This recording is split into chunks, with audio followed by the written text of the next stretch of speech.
So, hello ladies and gentlemen, my name is Mangs and I welcome you guys back to another grand hero battle. This time around we are going to be taking on Ursula the Tit Cow on Infernal difficulty. I've heard that she has some dialogue before the map, but I've never seen it, so if anyone knows about it, let me know about it in the comment section below.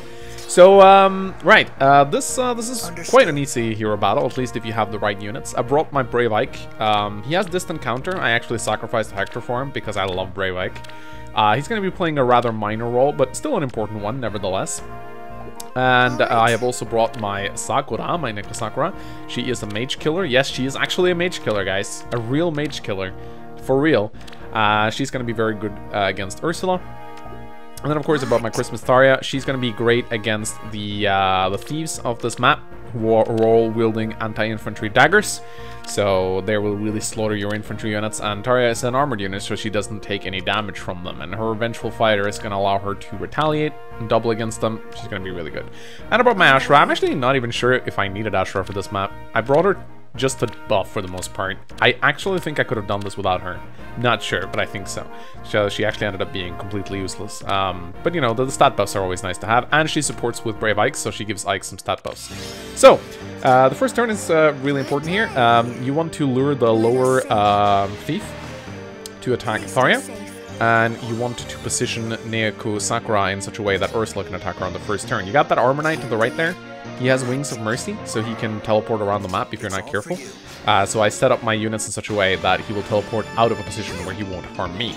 Now, Sakura doesn't kill Ursula in a single shot. I could have given her skills to retaliate twice here to kill her, but I actually want her to survive. I'm going to show you exactly why very soon.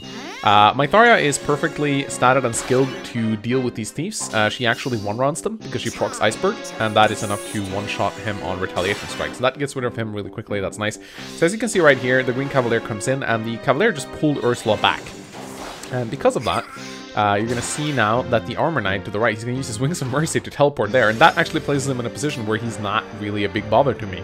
So that actually ends up being useful. Otherwise, he would have come to on my right flank, and he would have been really annoying. So here I think a little bit, and I decide to... This is where my Brave Ike comes in. I buff him up with Rally Defense and Resistance, and I place him in such a way that Ursula will be able to attack him. This is quite important. Because he's there, he can use his distant counter to retaliate. Now, I dance for Sakura because I noticed that she's really low in health.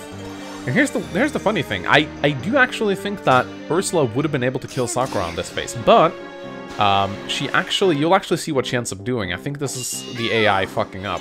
But first, Tharia will need to retaliate on this guy. She doesn't one-run this guy.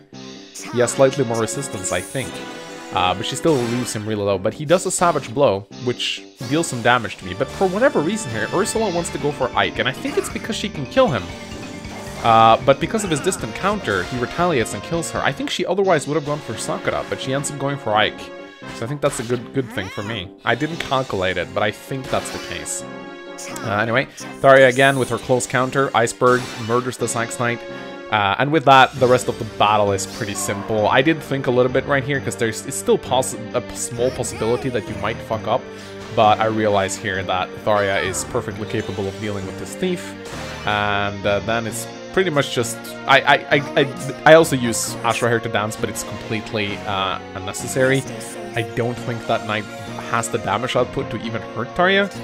But I decide to dance for her anyway and then attack just because I can. This guy has Aegis, I do believe? Yeah, he does. So he takes basically no damage from me, but he doesn't really do any damage either. As you can see, he only does 11, and now he's going to get retaliated upon, take an Icebark proc to the face, and he will go down.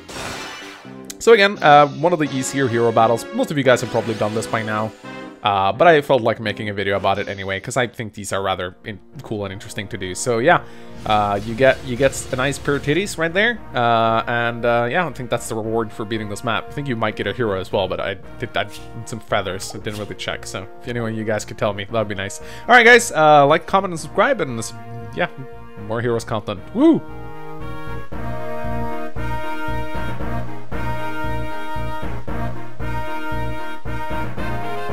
Spectacular. You quote-unquote amaze me, Magnus.